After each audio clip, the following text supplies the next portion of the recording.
아프니까 청춘이다. 아프니까 청춘이다. 한 10년 전이네요. 제가 30살이 막 될 무렵 사회적으로 굉장히 큰 이슈가 되었고 또 많이 팔린 책입니다.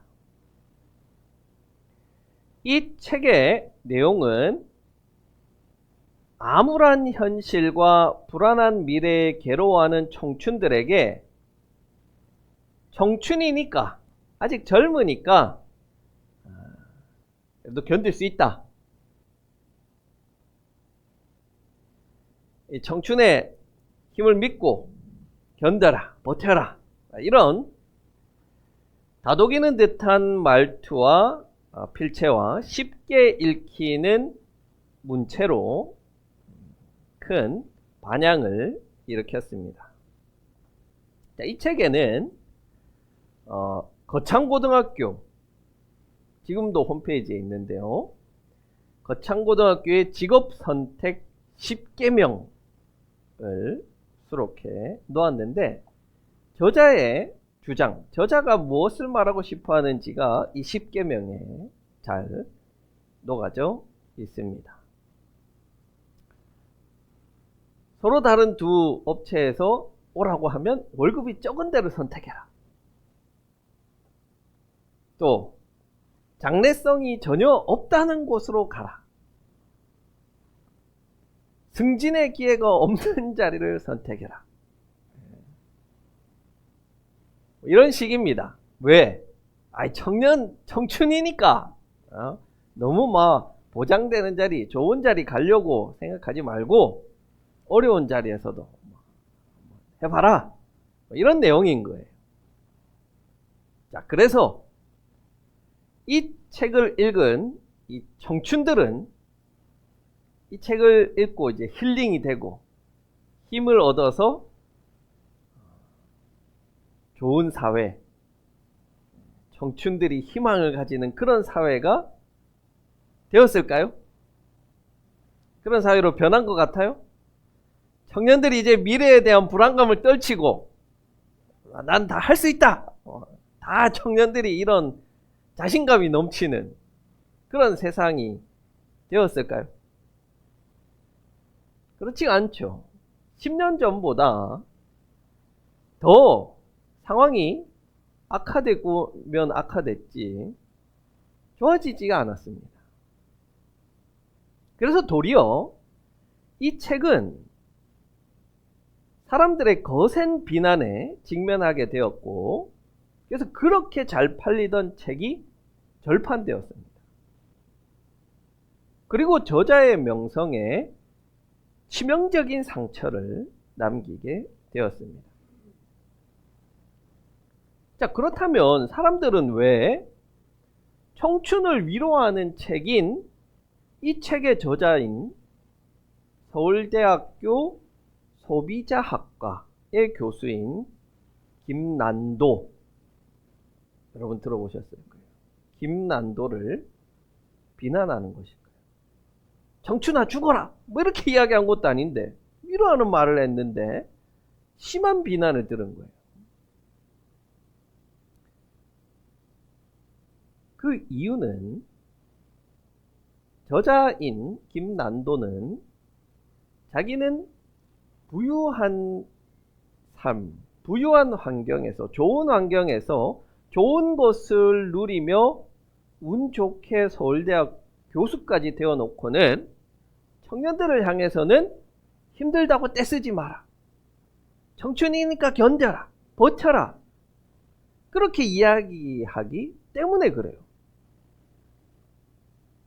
청년들이 그 저자의 상황을 알고 나니까 위로가 안 되는 거예요. 저자인 김난도는요, 아버지가 검사였습니다. 오늘날 검사하면 뭐 그렇게 대단하지 않잖아요, 그렇죠? 뭐 공무원 수준의 월급과 뭐 그냥 그 정도로 생각하지만 김난도의 아버지가 검사였던 시절은 독재 정권 시절입니다. 여러분 그 시절의 검사라 그러면 지금과는 그 위세가 전혀 다르죠.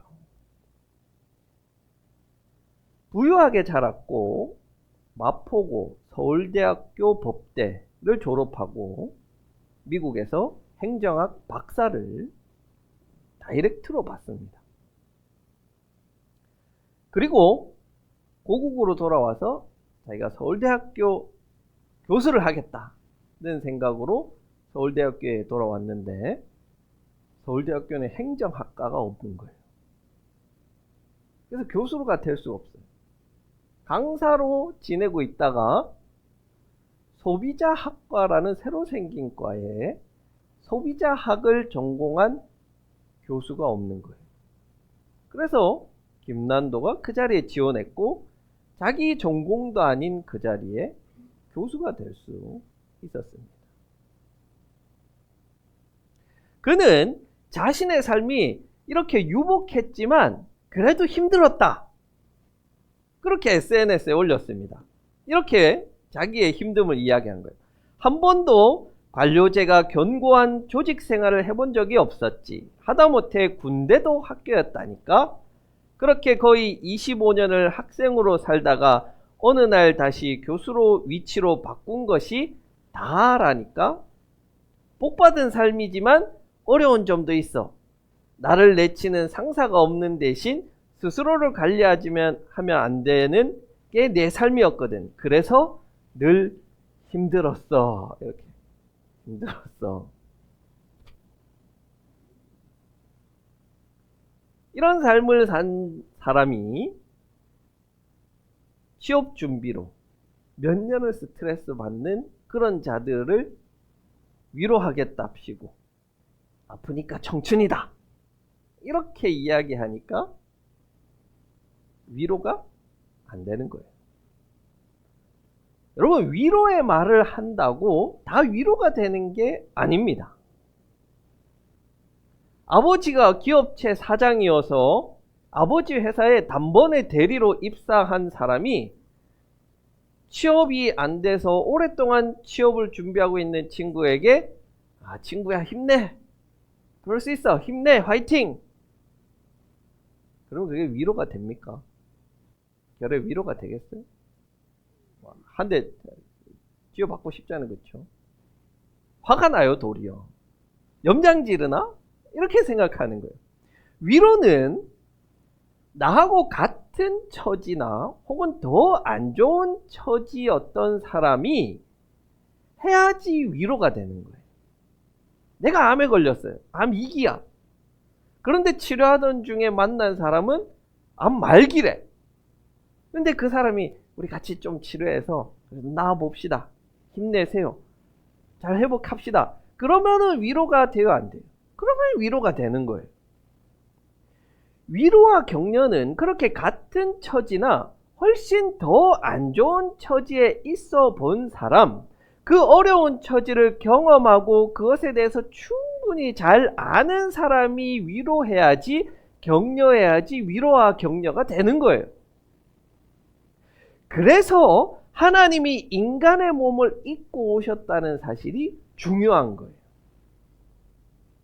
예수님이 인간으로 태어나야지 우리의 슬픔과 고통을 온전히 이해할 수 있고 온전히 짊어질 수 있고 고통의 자리에 있는 자들에게 참된 위로와 격려를 할 수 있기 때문에 그래요.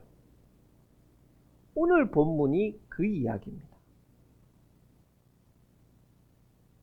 박사들이 아기 예수를 경배하고 헤롯에게 돌아가지 않고 자기 고향으로 돌아갑니다. 자, 그러자 헤롯이 베들레헴 근방에 있는 남자 아이들을 다 죽이려 했고 천사가 요셉에게 나타나서 아이와 아내를 데리고 이집트로 피신하라고 말합니다.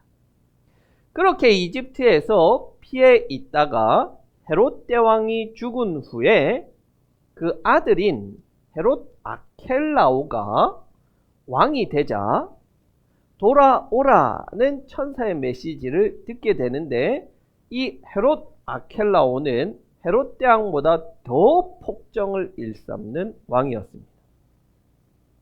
바리새인 3,000명을 한순간에 학살해본 왕이. 그래서 이스라엘 땅으로 돌아가기 두려웠던 요셉은 헤롯 아켈라오의 영지가 아닌 갈릴리에 속한 나사렛, 즉 자신이 원래 살던 지역으로 돌아가게 됩니다. 이렇게 보면 오늘 이 이야기는 우리가 너무나 잘 아는 이야기고 그렇게 특별한 것은 없어 보입니다. 자, 그런데 이런 본문을 여러분들은 제대로 이해하기 어렵게 하는 요소들이 있습니다. 그것은 바로 본문에서 3번이나 반복되는 구절이 있죠. 뭡니까? 3번이나 반복되고 있어요. 그런데 우리는 이걸 놓칩니다.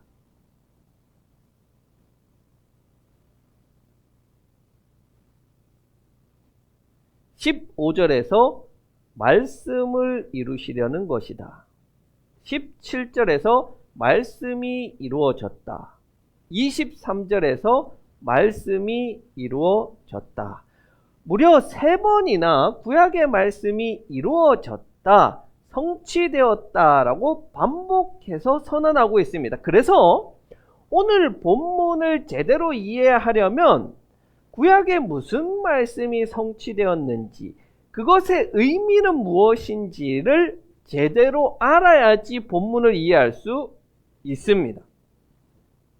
그런데 안타깝게도 우리는 오랫동안 이것을 놓쳐왔던 거예요.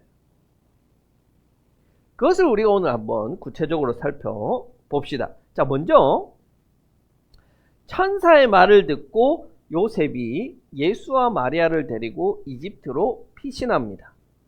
이것은 호세아 11장 1절의 말씀을 성취하는 사건이라고 말합니다. 내가 이집트에서 내 아들을 불러냈다.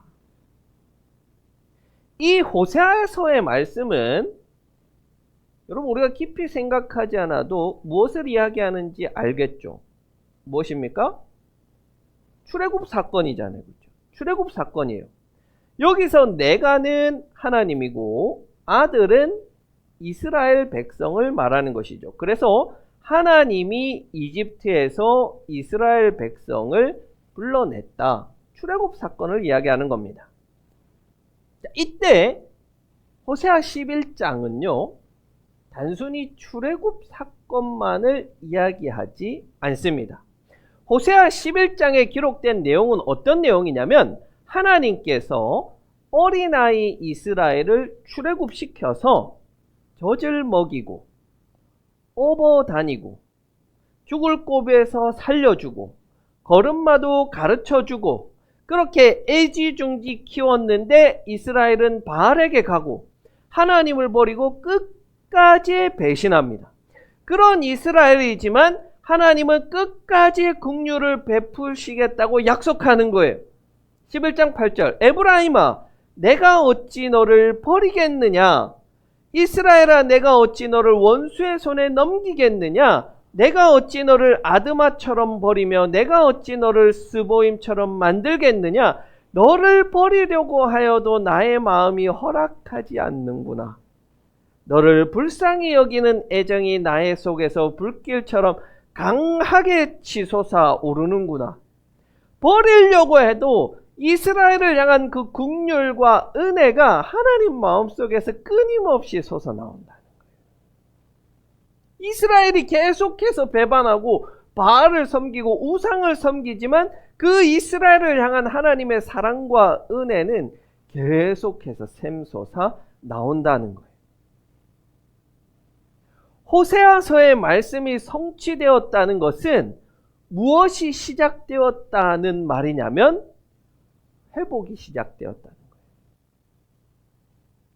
새로운 출애굽과 같은 이스라엘의 회복의 시간이 예수가 이집트로 내려갔다가 다시 나오는 이 두 번째 출애굽 사건을 통해서 은혜와 회복의 때가 시작되었다는 말이에요. 하나님의 긍휼의 때가 시작되었다는 것의 선포입니다. 우리 주님께서 회복시키시는 때가 시작되었다. 이것이 성취되었다는 거예요. 자, 두 번째, 헤롯이 아기 예수를 죽이고자 베들레헴 근방에 있는 2살 아래의 남자 아이들을 모두 죽이라는 명령을 내립니다. 당시 베들레헴의 인구를 학자들은 약 한 1000명 정도로 생각합니다. 그러면 그 당시 2세 이하의 남자 아이들은 약 한 20명 가량 정도 된다라고 추측합니다. 가장 강한 자인 왕이 가장 연약하고 힘이 없는 아기들을 무참히 살해한 사건입니다. 그 아기들의 관점에서는 희망이 없는 거예요. 절망만이 있는 겁니다. 이런 상황에서 예레미야 31장 15절의 말씀이 성취되었다라고 이야기합니다. 라헬은 이스라엘 민족의 국부라고 불리우는 야곱, 즉 이스라엘이죠. 이스라엘의 아내입니다. 야곱이 가장 사랑했던 아내 라헬이죠. 그렇다면 라헬은 이스라엘의 국모라고도 이야기할 수 있겠죠. 그 라헬이 죽어서 장사 지내된 무덤이 라마에 있었다라고 사람들은 생각했습니다. 즉 라헬이 묻힌 그 무덤에서 라헬이 슬피 우는 거예요. 왜 우냐면 자식들을 잃었다는 거예요. 자식들이 없어졌다는 거예요. 그것 때문에 라마에서 라헬이 슬피 옵니다. 이 사건은 무엇을 가리키냐면 바벨론이 침략해서 이스라엘을 멸망시키고 그 백성들을 포로로 끌고 갑니다. 그런데 그때 끌고 가기에 앞서 그 포로들을 한자리에 모아두는데 그곳이 바로 라마입니다. 근위대장 느부사라단이 라마에서 예레미야를 석방한 뒤에 주님께서 예레미야에게 말씀하셨습니다. 그때 예레미야는 바벨로니아로 포로로 끌려가는 예루살렘과 유다의 모든 포로와 함께 수갑을 차고 끌려가고 있었다. 어디? 라마에서. 이제 이스라엘이 망하게 생겼는데 라헬에게 자신이 국모라는 위치가, 국모라는 이름이 무슨 소용이 있습니까? 이스라엘 12지파, 즉 라헬의 자식들이 전부 포로로 끌려가는 상황에 위로받기를 거절할 만큼 라헬은 큰 슬픔에 빠지게 된 것입니다. 자식이, 손자가, 후손이 노예로, 포로로 팔려가는데 누가 위로를 받겠다고 이야기할 수 있겠습니까? 그런데 놀랍게도 이 말씀이 성취되었다는 거예요. 참 어렵죠. 이것이 성취되었다. 자, 여러분, 성취되었다는 것은 그것이 시작되었다는 말이에요? 끝났다는 말이에요? 끝났다는 말이죠. 어떤 의미냐면 무엇이 끝났을까요? 라헬의 슬픔이 끝났다는 말이에요. 라헬의 슬픔이 성취되었다는 말이에요. 무엇으로? 베들레헴에서 20명의 아기가 죽음으로 라헬의 슬픔이 끝이 났다는 말이에요. 라헬이 눈물 짓던 500년간의 슬픔의 시대가 끝났단 말이에요. 비극의 시대가 끝났다. 그리고 이제는 라헬이 받기를 거절했던 그 위로의 시대가 시작되었다는 말이에요. 그래서 바로 이어서 16절에서 하나님이 이렇게 말합니다. 하나님께서는 긍휼히 여기시고 위로하시는 그때 내 눈에서 눈물을 그치고 울음을 그치게 하는 위로와 긍휼의 때가 시작되었다는 말이에요. 자, 세 번째. 나사렛 사람이다는 것을 이루려고 하신다. 자, 그런데 나사렛 사람 예수에 관한 구약 성경 구절은 없습니다.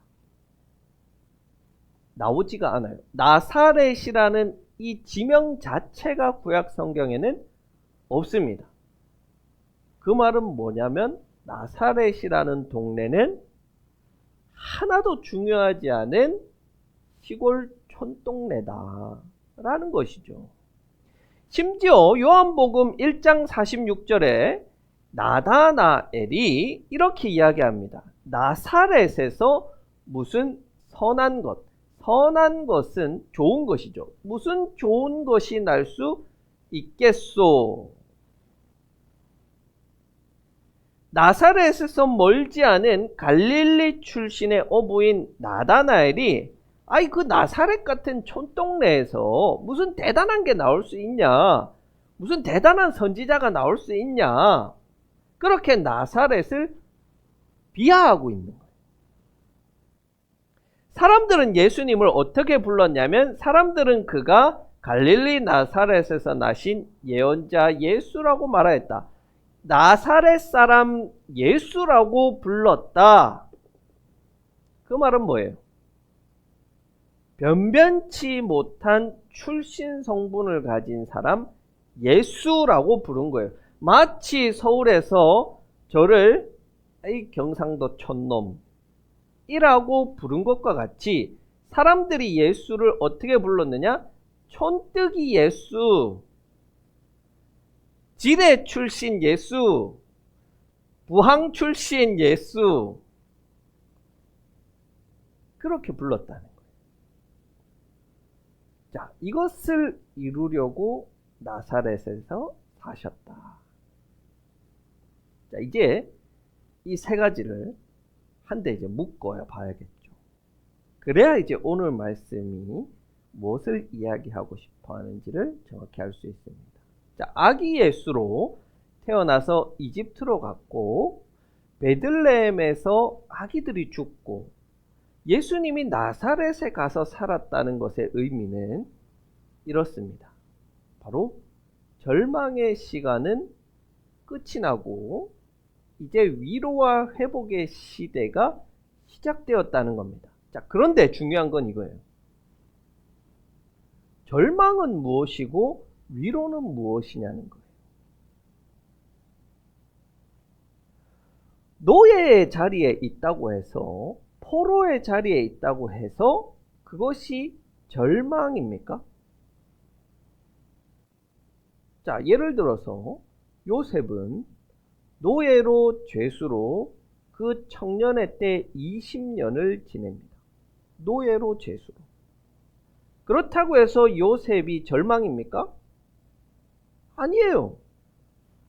요셉은 절망하지 않습니다. 왜냐하면 하나님이 있었기 때문에 그렇습니다. 창세기 39장에 보면 주님께서 요셉과 함께 계셔서 앞길이 잘 열리도록 그를 돌보셨다. 이제 막 노예로 팔려간 상태예요. 근데 주님이 함께 계셔서 잘 풀리게 해줬다. 그런데 20년 동안 노예로 죄수로 삽니다. 그 말은 노예로 죄수로 있다고 절망이 아니에요. 요셉은 절망하지 않았어요. 하나님이 있었기 때문에. 이집트 400년간의 노예 생활이 절망인 이유는 뭐예요? 하나님이 없었기 때문에 그래요. 성경은요, 하나님의 역사의 기록입니다. 그런데 이집트 노예 생활 400년간 하나님의 역사에 관한 기록이 없습니다. 하나님의 역사가 400년 동안 보이지 않는 거예요. 하나님 없음. 그러니까 절망인 거예요. 마치 이스라엘은 400년 동안 부모 없는 고아처럼 버려진 자식과 같은 그런 존재로 살았기 때문에 절망인 거예요.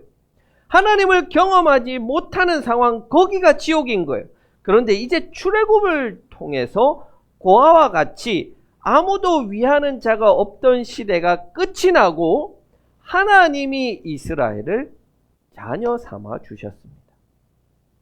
이스라엘은 하나님의 백성이 되고 하나님이 이스라엘의 아버지와 주인이 되어 주셨습니다. 이제는 이스라엘을 위하는 자, 이스라엘의 편이 되는 자, 이스라엘을 위로하시는 아버지가 계시다는 것. 그렇기 때문에 절망의 시대가 끝이 난 거예요.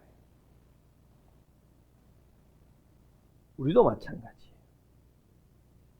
우리가 절망하고 좌절할 때는 상황 때문이 아닙니다. 그런 속담이 있죠. 하늘이 무너져도 솟아날 구멍이 있다. 세상 사람들은 다 알아요. 하늘이 무너진다고 해서 삶이 무너지는 것이 아닙니다.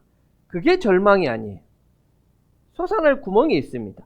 우리가 절망하고 좌절하는 것을 느낄 때는 아무도 내 편이 없다. 나는 혼자다라고 느낄 때, 그때 우리는 좌절하고 절망해요. 세상을 살아갈 힘을 가지지 못합니다. 그 감정을 느낄 때 사람들이 생을 포기하기도 하는 겁니다. 그런데 그렇게 절망적인 시간이 끝났습니다. 이제는 긍휼의 시간, 은혜의 시간, 위로의 시간이 시작되었습니다. 우리를 위로하고 회복하시는 하나님, 함께 하시는 하나님이 있습니다. 그런데 그 하나님은 전지전능해서 우주 저 멀리에서 우리를 에헴 하고 내려다보는 감히 범접할 수 없는 분이 아니라 그분이 직접 우리와 함께 계시려고 인간의 몸을 입고 인간이 되어서 이 땅에 오셨습니다. 그분이 누구냐? 나사렛 예수라는 거예요. 나사렛 예수다. 시골 촌뜨기 예수라는 말이에요.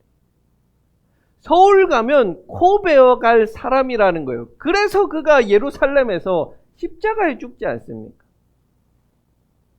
그런 시골 촌뜨기 예수이기 때문에 우리는 위로를 받는 거예요. 나사렛 예수님. 이집트 왕궁에서 태어난 모세가 사람들에게 말을 했을 때 사람들이 그 말을 듣지 않습니다. 위로도 안 되고 격려도 안 되는 거예요. 너 같은 왕자가 뭘 알아? 너 같은 왕궁 출신이 뭘 알아? 그러나 베들레헴 마국간에서 태어난 예수, 돈이 많아서 이집트로 유학을 간 것이 아니라 죽음의 위협을 피해서 이집트로 도망가야 했던 예수, 아버지가 검사 판사가 아니라 목수여서 가난했던 그 예수, 그 예수로 인해서 우리같이 돈 없는 자들, 빽이 없는 자들, 그래서 응급실 뺑뺑이를 돌다가 죽어야 하는 그 자들, 집안이 대단치 않은 자들이 위로받게 되는 거예요. 참된 위로를 받게 되는 거예요. 그 위로는 단순히 말로 하는 피상적인 위로가 아니라 십자가에서 인간이 겪을 수 있는 가장 큰 고통을 겪으며 죽음을 맞이함으로 그 어떤 어려운 상황에 있는 자고 할지라도 예수가 주시는 참된 위로를 받을 수 있게 되었습니다. 요즘 우리 교인들이 말씀 따라 산다고 참 고생이 많아요. 우리가 그리스도를 따라 살려고 할 때 많은 고난이 있지만 우리는 그분으로 인해서 말할 수 없는 위로도 받습니다. 고린도후서 1장 15절에서 이렇게 말합니다. 그리스도의 고난이 우리에게 넘치는 것과 같이 그리스도로 말미암아 우리의 위로도 또한 넘칩니다. 그리스도께서 우리의 아픔을 아시고 어려움을 아시고 우리의 상황을 아시고 십자가에 흘리신 그 피로 눈물로 우리를 위로하십니다. 상황에 얽매이지 않고 상황이 주는 어려움에 속박되지 않고 희망을 품고 새로운 날을 꿈꾸게 하십니다. 이제 절망의 시대는 끝났고 희망의 시대가 시작되었습니다. 여러분은 결코 세상에 혼자 뚝 떨어진 그런 존재가 아닙니다. 하나님께서 함께하고 하나님께서 위로하고 하나님께서 새 희망을 주시는 존재들입니다. 바로 2000년 전 마국간에서 태어난 예수로 인해서 모든 저주와 절망의 시간은 끝이 났습니다. 오직 우리에게는 희망의 시간만이 있을 뿐입니다. 여러분, 좌절하고 절망할 수밖에 없는 그런 상황에 있습니까? 그 상황은 결코 여러분을 좌절하고 절망할 수 없습니다. 자식을 십자가에 달았던 아버지의 하나님이 위로하시고 아버지로부터 버림받아서 십자가에 죽어야 했던 예수가 위로하시고 지금도 말할 수 없는 탄식으로 우리를 위하여 간구하고 계시는 성령님께서 새 힘 불어 넣어 주시니 우리는 좌절하고 절망할 틈이 없습니다. 주저앉아 있지 않습니다. 주님과 함께함으로 희망의 내일을 꿈꾸며 살아갑니다. 이제 내일부터 추석 명절이 시작됩니다. 우리 자녀들에게, 만나는 가족들에게 무엇을 선물로 주시려고 합니까? 돈 몇 푼? 음식 몇 가지? 그것은 금방 사라져 버립니다. 만나는 사랑하는 가족들에게 하나님께서 절망의 시대는 끝내버리고 희망과 위로의 시대를 열어주셨다는 복음을 들려주십시오. 그래서 그 가족들이 어떠한 상황에서도 좌절하지 않고 주님 주시는 위로와 희망을 품고 살아갈 수 있도록 하시기 바랍니다. 하나님이 저와 여러분과 우리와 함께 하십니다. 기도하겠습니다.